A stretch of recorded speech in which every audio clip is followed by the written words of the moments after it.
Lesson number 160, Surah Taha, ayah 41 to 76. Was Musa a.s.'s life very easy? The overview of his life that's given over here. Was it easy? From the very beginning. Imagine as a baby, what happened? Taken away from the mother.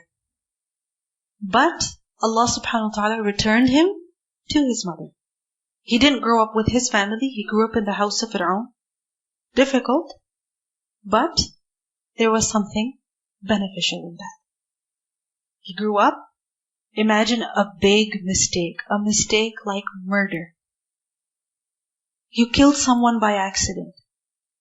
Even good people can make big mistakes. It is possible. Imagine a prophet of Allah. He's chosen for prophethood, but he had killed someone by accident. That's fine. Because human beings are human beings. They make mistakes. But what do we see in the life of Musa a.s.? That nothing happened in vain. This was all according to plan. ثُمَّ جِئْتَ عَلَىٰ قَدَرٍ يَا مُوسَى. Because you see, sometimes in life, we think that, why did this happen to me? How come when I was a child, I never knew who grandparents were? I wish I knew. I wish, everybody talks about Pakistan and Somalia. I've never even been there once. I wish I grew up in my home country. And I wish everything was fine. Or I wish this had happened and that had happened. Remember, the way things happened in your life, that is exactly how they were meant to be. For your own good. So you have to find purpose in your life the way your life is. You have to make something, you have to do something in your life the way your life is. Don't try to change everything and don't wait for things to change so that you can do something. No. You can still do good. You can still bring a lot of good. ثُمَّ جِئْتَ عَلَىٰ قَدَرٍ يَا مُوسَى. O Musa, all of this happened according to plan. And also, what is mentioned over here, وَفَتَنَّاكَ فُتُونًا. Futun. It means endless, continuous trial. As if those tests were never ending. Problems were never going away. One problem barely ended that another began. For instance, Musa a.s. grows up and finally, he's an adult and he can be himself. And what happens? He goes to help somebody and he kills someone by accident. And then he has to just get up and leave immediately. And he ends up in Madian. And there, he spends 10 years of his life. But one problem after the other, remember that it is training us. Because look at the next ayah. What does Allah subhanahu wa ta'ala say? وَاصْطَنَعْتُكَ لِنَفْسِي. I have produced you for myself. I made you go through all of these tests and trials and difficulties. Times when you were alone. Times when you could not defend yourself. Times when you could not help yourself. I made you go through all of this for a reason. I was training you. You were being trained. You were being produced for a purpose, for a heavy responsibility, for a task that only you can perform. Difficulties train us. When we go through difficult situations in our lives, there are many things to learn. First of all, Allah subhanahu wa ta'ala is testing us. What do we do in that situation? And secondly, remember that each hardship makes you stronger. It makes you a better person. If you deal with that hardship with the right mindset. With the right mindset. There's 4 mindsets that we could be in. 1 of 4. One is negative spiral. That a person is absolutely unhappy with how he is now, with the work that he is doing, and he's got no goals for the future. So negative spiral. You're going deeper and deeper into negativity. You'll never be happy. Another mindset is reality trap. Current reality trap.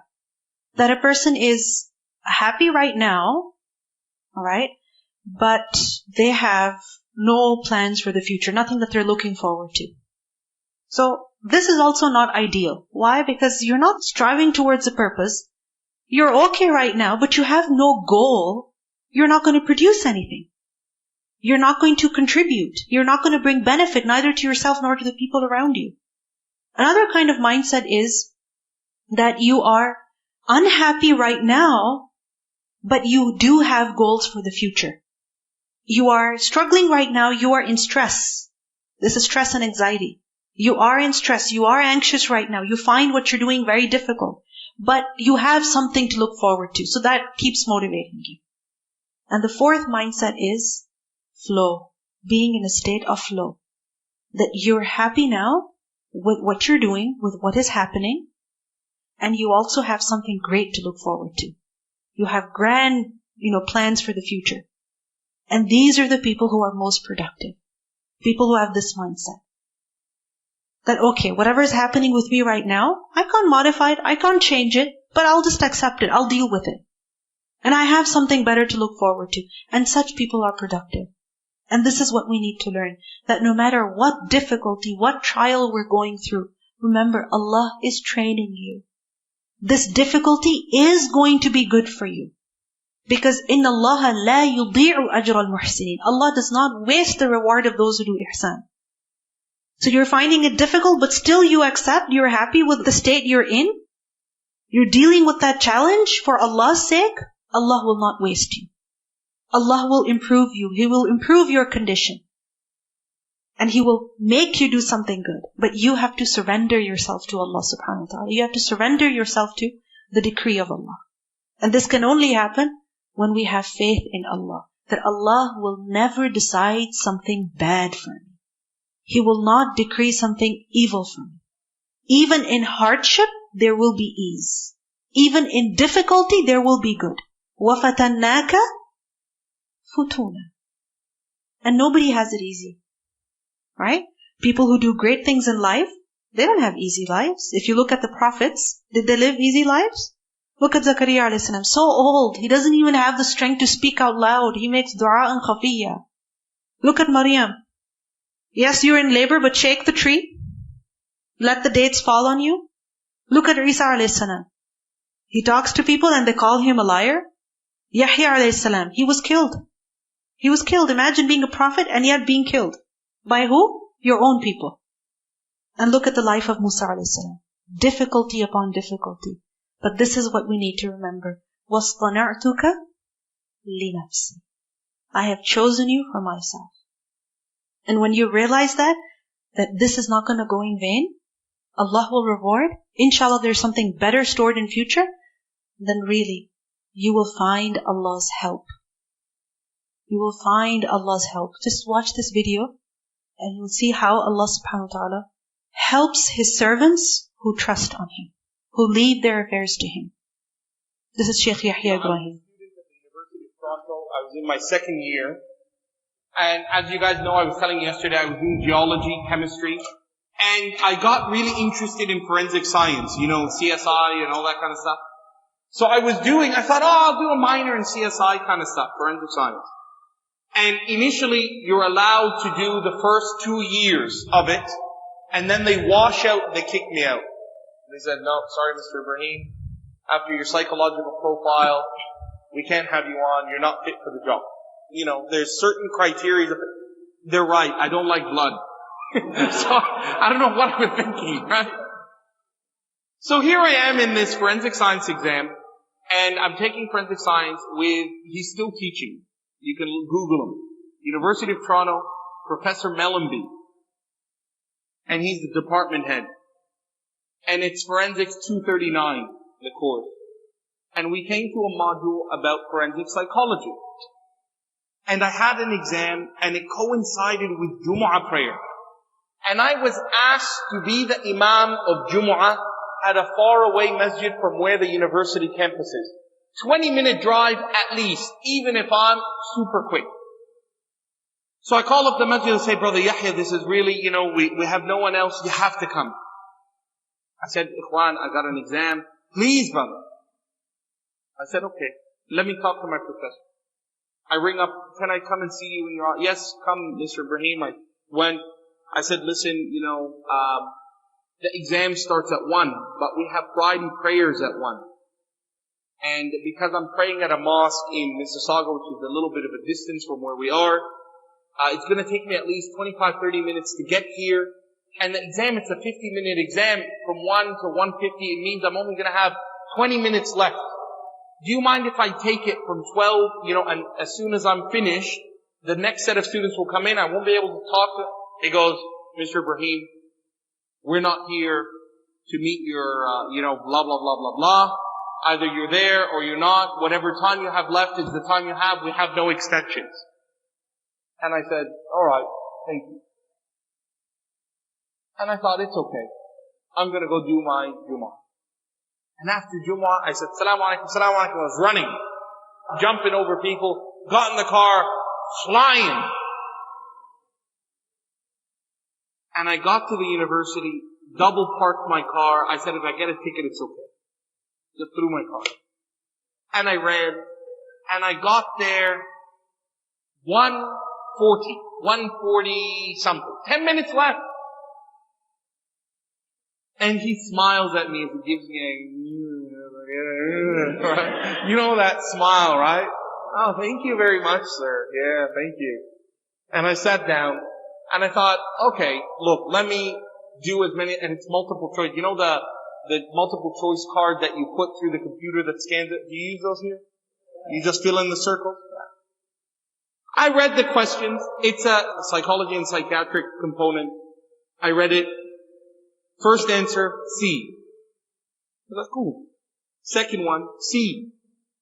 Like, oh, that's alright. Third one, C. Something's not right. But I don't have time to go back and read it. Fourth one, C.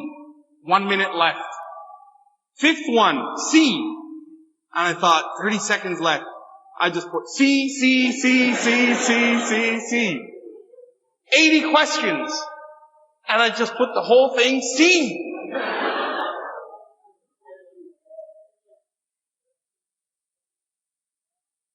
We come back after a fortnight. We have a holiday after exam. Come back after a fortnight. And Melby is red in the face. He looks like a dinosaur. Ready to bite my head off. And I'm saying, I don't know what's happening. And he goes, this was supposed to be part of your psychological component, and we wanted to do something different this year. We made all the answers C, to see who would doubt themselves. Because you're not going to put in C for 80 questions. But because I never read the questions, I just put C. And I said, Wallahi, that's from Allah, right? 100%. And when he gave me back that exam, and it had 100, and I'm sitting there, and he goes, we won't be doing this again because,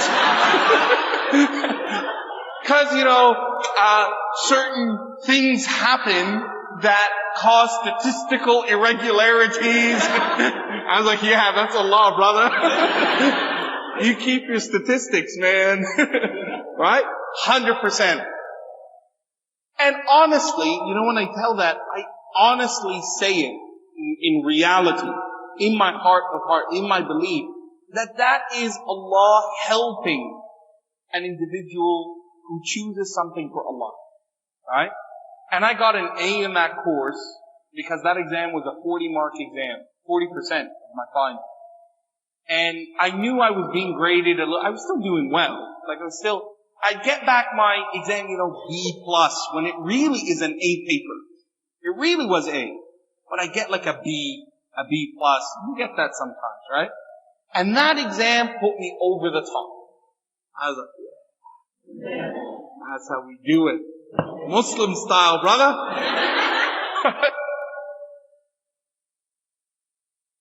So what is Muslim style? Trust in Allah. Circle C's. Okay. So that is Muslim style. Trust in Allah that whatever He's decreed for you, there will be good in it. Even if you don't see anything good right now, there will be good eventually. And every story in the Qur'an is a testament to that. Look at Yusuf alayhi salam, and now look at Musa alayhi salam. How his life is just, spinning out of control. Things are beyond his control. One thing after the other is happening. وَفَتَنَّاكَ فُتُونَ. But ultimately, it's all good. Ultimately. Why? Because وَاصْطَنَعْتُكَ لِنَفْسِي. I have produced you for myself. This word إِصْطَنَعْتُكَ is from the root letters Sad, Noon, Ain. And sunnah is to manufacture, to produce something, to construct something with one's skill. You know, for instance, something that is made in a manufacturing plant, you can't make that at home yourself. Why? Because you don't have the same skill. You don't have the same equipment. Correct? You can make something that's close to that, but you can't beat that. You can't reach that same level. So sunnah is to produce something, construct something with one's skill. And sunnah, when it's used for a person, that they were produced, they were manufactured, what does it mean? That they were nurtured. They were looked after. So for example, it is said, سُنِعَتِ الْجَارِيَةِ. Jariyah, meaning a young girl. So suni'at, meaning she has been made really well. In other words, she has been looked after really well. Because imagine a slave, alright, a child especially, being sold from one family to another, one owner to another. You can imagine the physical state of such a child, right? Weak, doesn't have the right weight. But suni'at al-jariyah is when a slave, a young girl who's a slave, but she has put on weight and she looks happy and she's running back and forth, doing her work. What does that mean? That she has been nurtured really well. Somebody's been looking after her. Likewise, she has been trained really well to do her job properly. So somebody has been caring for her. This is what sunnah is, when it's used for a person. And istana'a, what you see over here with the additional thought, istana'a, is to rear, to look after, to train, to educate, to discipline a person for a particular task, for a particular job. And it also signifies exceeding the usual and ordinary bounds or degree in training someone, in putting something in a good condition. Alright? So for example, a servant, for instance, who cares about their clothes? Generally, people who hire servants, they don't really care about their clothes or their food or anything like that. I mean, if you've gone back home, you've seen how poorly servants are treated. Extremely cold, and they're not even wearing slippers. They're not even wearing socks. They're not even wearing warm clothes. They're getting cold food to eat. They don't even have a proper bed to sleep on. Right? But if you see that a servant, somebody's been, really taking good care of them, then you find out that this little girl even knows how to read and write. You can't even tell by their appearance that they are a servant. So, the person who's hired them, it shows that they've really gone beyond, above and beyond in order to look after their servants. They've done too much good to them. They've trained them really well. They care for them. So, وَاصْطَنَعْتُكَ لِنَفْسِي. Ya Musa, I have prepared you, I have produced you, I have trained you for myself. Everything that happened in your life happened for a reason, and this was all part of your training. And really, the way Musa a.s. was protected and the way he was taught, no other person was taught and protected like that in his lifetime. Which other child of the Bani Israel grew up in the house of Pharaoh? Seriously. Who else from the Bani Israel left Egypt and spent many years of their life somewhere else? They couldn't. They were all slaves. وَاصْطَنَعْتُكَ لِنَفْسِي. I have trained you. I have made you. I have educated you for myself, meaning for my work. And what an honor these words are. Allah is saying this to Musa a.s. You've been trained to do my work for my service. Not for the service of men. Not for the service of some human being, for Pharaoh. No. For me, for Allah. And this is the greatest honor that a human being can be given. And it's given to those who seek it, who want it. So you don't know what to do in your life. You don't know whether to go right or left. You don't know whether to proceed or to stop. You don't know how to handle the challenges that are coming your way. Ask Allah, Ya Allah, you show me. You tell me where to go. You tell me what to do. You guide me. And be hopeful that, Ya Allah, you guided me before, you guide me now. You guided Musa a.s., you guide me as well. You're like, The scholars that would make dua when they could not understand something, they would say, "O one who taught Ibrahim, teach me also. O one who gave understanding to Sulaiman a.s., give me understanding also." Be hopeful. Ask Allah for His fadl. وَاسْأَلُ اللَّهَ مِنْ فَضْلِهِ. Instead of losing hope, ask Allah. وَاصْطَنَعْتُكَ لِنَفْسِي. اذهب, go. Anta, you, وَأَخُوكَ, and your brother, بِآيَاتِي, with my signs, meaning with the miracles that I have given you. وَلَا تَنِيَا فِي ذِكْرِي. And do not slacken in my remembrance. Look at the urgency over here. اذهب, go, quickly go. Don't delay anymore. Pharaoh has transgressed a lot. Go and do your job, you and your brother. وَلَا تَنِيَا فِي ذِكْرِي. لَا تَنِيَا. The alif is for dual, because Musa and Harun both are being addressed over here. And the word la taniya is from the root letters waw, noon, ya. Wina is to become weak. To lose your spirit, basically. For instance, you're doing something, initially you're very energetic, you're very enthusiastic, you're looking forward to it, and you do your job really well for the first 3-4 days, but then what happens? You begin to slow down. You lose that vigor, you lose that energy. This is wina. Does this happen with us when we're worshipping Allah subhanahu wa ta'ala? I think it happens especially when we're worshipping Allah subhanahu wa ta'ala. For instance, you go for Taraweeh and you're like, first rak'ah, really good. Second rak'ah, really good. Third, fourth, really good. And by the fifth one, you're like, let me go take a break. And then you're counting, literally counting down. And you keep looking at the clock. Why? Because you are losing that vigor. You're losing that interest. You're becoming lazy. And so it's difficult to even stand. You decide that you're going to read one juz, for example. And what happens after 5 pages? In the morning, you begin with the dhikr of Allah. You say your adhkar, you do extra adhkar. And then what happens as the day goes by? When you lose your vision, then what happens? You forget Allah subhanahu wa ta'ala also. When you forget why you are doing what you're doing, then you forget Allah subhanahu wa ta'ala. So Musa a.s. is told, وَلَا تَنِيَا فِي ذِكْرِي. Don't become weak, don't slacken, don't become negligent in my remembrance. Does this remind you of something we learned in Surah Maryam? وَاصْطَبِرْ لِعِبَادَتِهِ.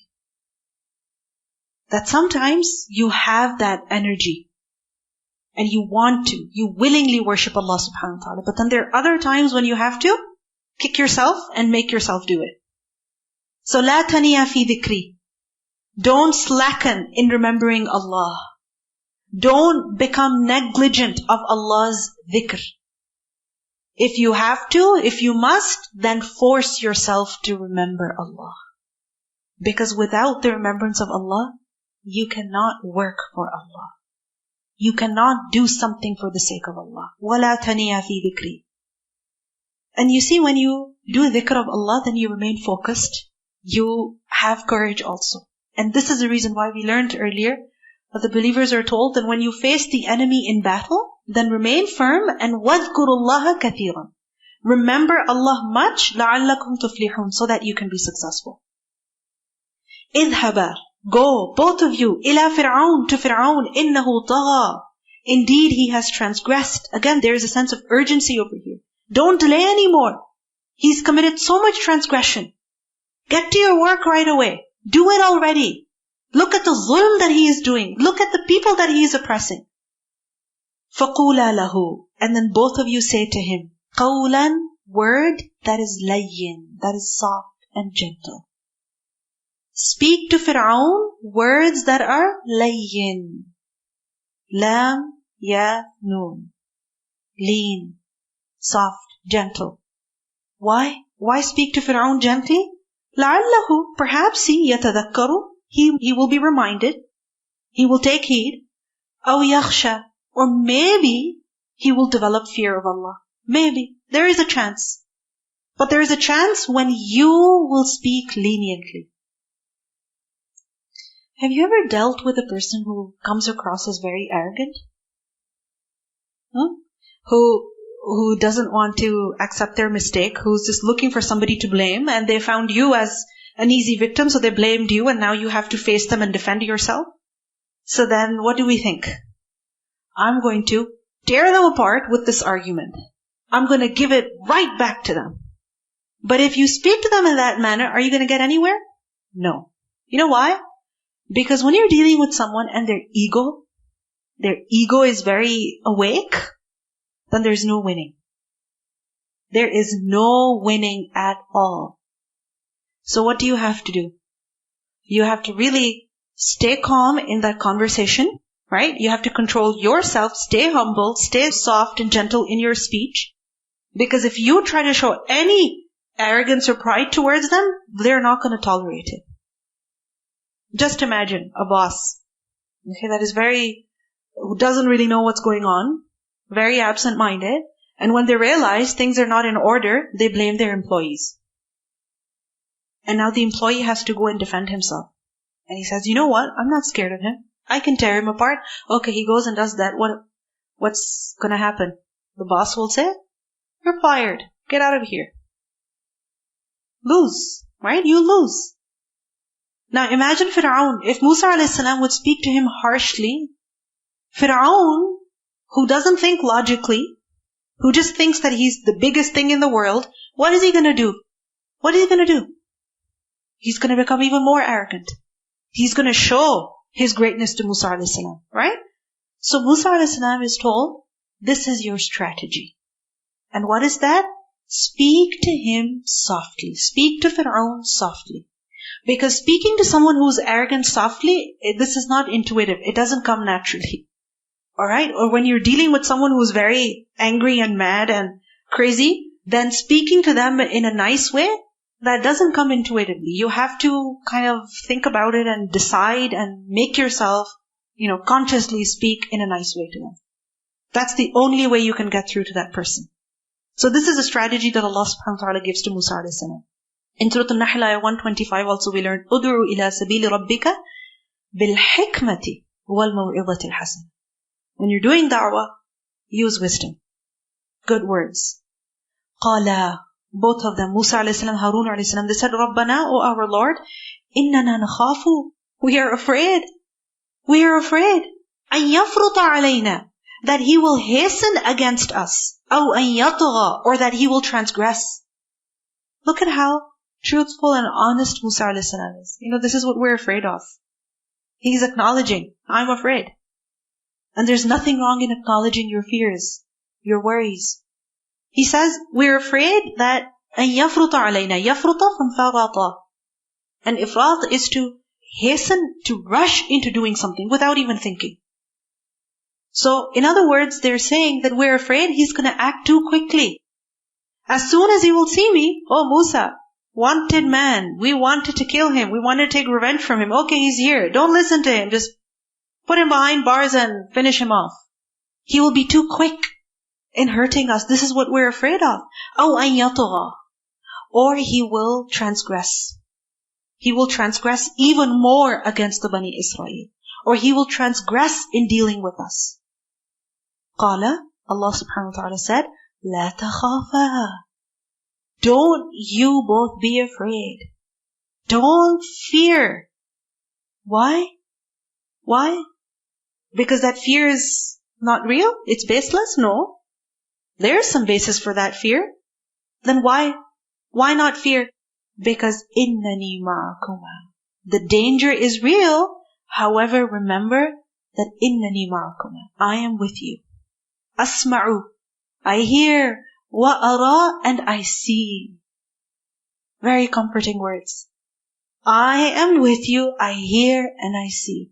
Allah subhanahu wa ta'ala, when you realize His attributes, and when you believe in His attributes, then that is when you truly love Allah.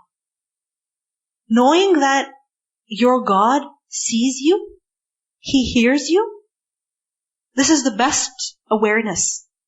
That whatever situation I'm in, whatever I say or whatever is said to me, Allah has heard it. And wherever I am, whatever I'm doing or whatever is being done to me, Allah is seeing that. Allah is a witness. Allah is a witness to this, and that is sufficient for me. Then you know what? I don't need to fear that somebody's going to take my rights away from me or they're going to oppress me, because Allah saw what happened. And Allah is just. He will bring justice. إِنَّنِي مَعَكُمَا أَسْمَعُ وَأَرَى. I hear and I see. فَأْتِيَاهُ. Both of you go to him. فَقُولَا. And both of you say, إِنَّا رَسُولَ رَبِّكَ. We are both messengers of your Lord. فَأَرْسِلْ مَعَنَا. Then send with us Bani Israel, the Bani Israel. Let them go. Let them go back to their home. وَلَا تُعَذِّبْهُمْ. And don't punish them, O Fir'aun. Don't torture them by imposing hard labor on them, by killing their children. قَدْ جِئْنَاكَ بِآيَةٍ. We have come to you with a sign, مِنْ رَبِّكَ, from your Lord. Meaning we have miracles. If you want to see something as proof of our truthfulness, okay, we can show you something. وَالسَّلَامُ. And may peace be عَلَىٰ on مَنِ اتَّبَعَ الْهُدَى, on the one who follows guidance. What positive words. This is da'wah. Don't threaten, but be welcoming. Don't be threatening.